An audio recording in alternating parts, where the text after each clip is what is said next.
Hello నమస్తే welcome to forever lilies channel అండి. వాళ్ళు ఎవరైనా ఫస్ట్ టైం మా వీడియోస్ చూస్తున్నట్లయితే please like share and subscribe to our channel madam.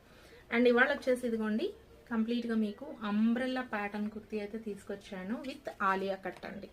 With Alia cut and ఇలా వీ షేప్ అయితే వచ్చేస్తుంది with real mirror work. And ఇదంతా కూడా మీకు హ్యాండ్ ఎంబ్రాయిడరీ వర్క్ అయితే ఇచ్చేసాడు. చాలా బాగుంది పీస్, ఎవరు మిస్ చేసుకోవద్దు. ఇలా మీకు టాజిల్స్ విత్ షెల్స్ అండి, షెల్ టాజిల్స్ అయితే ఇచ్చేసాడు. చాలా బాగుంది, ప్రీమియం లుక్ విత్ మస్లిన్ అండి, మస్లిన్ సిల్క్ ప్యూర్ వచ్చేస్తుంది మీకు మస్లిన్. చాలా బాగుంటుంది, హైలైటెడ్ పీస్. అండ్ అక్కడక్కడ మీకు ఫాయిల్ ప్రింట్ అయితే మీకు హైలైట్ చేశాడు కుర్తీ మొత్తం కూడా. So don't miss this piece అండి. ఇదిగోండి ఓకేనా. అండ్ 3/4 హ్యాండ్స్ అండి, చాలా బాగుంది పీస్, ఎవరు మిస్ చేసుకోవద్దు. కింద డిస్క్రిప్షన్లో ఉన్న నా నంబర్కి అయితే ఆర్డర్ ప్లేస్ చేసుకోండి. థ్యాంక్ యూ వెరీ మచ్ అండి.